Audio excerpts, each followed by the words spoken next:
with this is that even trying to leave on our terms, it's going to take a long time. It's going to take a couple of years for South Vietnam to be ready to take care of itself and for America to be able to get out. So you're going to see the anti-war movement continue to grow in America, more and more new participants, because it's going to take a long time. And we're going to see some really controversial decisions as we try to get out of this conflict, including things like invading Cambodia, an event called My Lai, and some other stuff that happens at Kent State.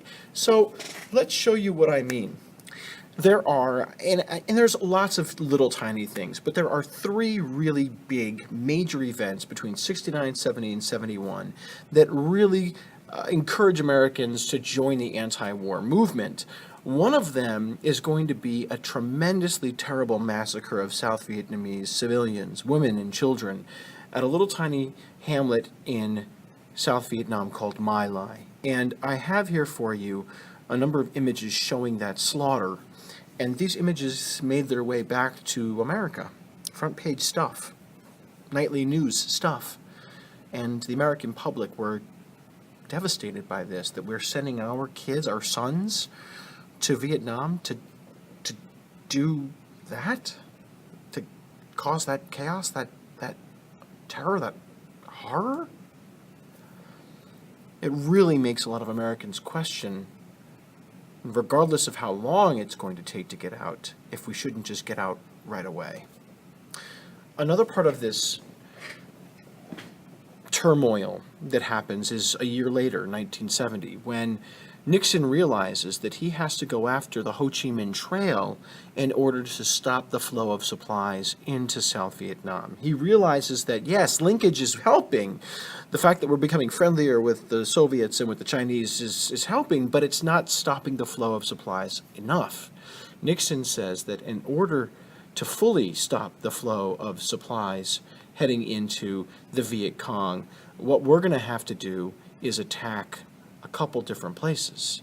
We're going to have to attack Cambodia, and we're going to have to attack Laos. We're going to have to invade. We're going to have to bomb them. We're going to have to destroy the Ho Chi Minh Trail.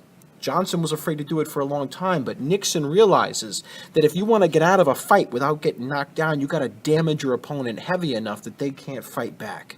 So Nixon says, we're going to go. We're going to go hard. We're going to go after Cambodia. We're going to go after Laos, and we're going to show them that we mean business. And business do we mean for sure. Take a look at this. This map highlights for you, with every little red dot, one of the nations, or one of the locations, I should say, that we bomb in Cambodia between 1965 and 1973. 113,000 sites in Cambodia we bomb, many of them along the Ho Chi Minh Trail. And this doesn't even include the actual invasion, right? This doesn't even include the invasion which is going to happen here, where American troops, South Vietnamese troops, actually invade Cambodia in secret, going after the Viet Cong, going after the Ho Chi Minh Trail. But it just goes to show you that Nixon's not messing around, right? You don't mess around with Richard Nixon, I'll tell you that much right now. Richard Nixon says we're going to get out of here. Oh, we're getting out. We're getting out our way. Peace with honor.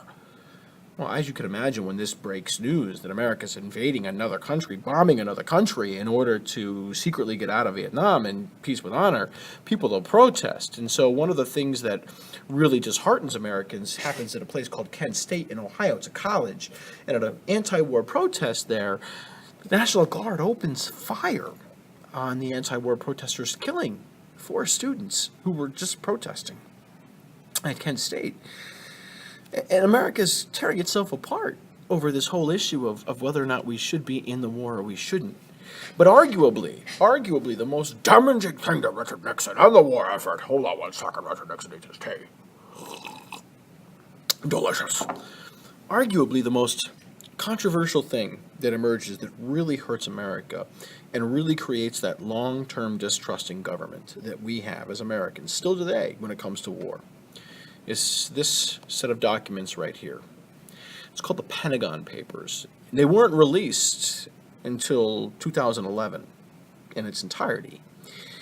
But what this is was a secret report that was written in 1967, 1971, 4 years later, Small parts of the report are leaked to the press, and the government goes nuts. Because what the Pentagon Papers show is that America, since the very beginning, since 1964, its government, LBJ, Democrats and Republicans, and Nixon, all of them together, have consistently been lying to the American people about this war. It gets so bad the federal government actually tries to sue the journalists. The Supreme Court actually dismisses those charges and says, no way. Get out of here with that garbage. The government's been lying to people since the beginning about this war. You put all these three things together and you're going to have more and more people saying, peace with honor is a great idea, Nixon, but I want out, and I want out now.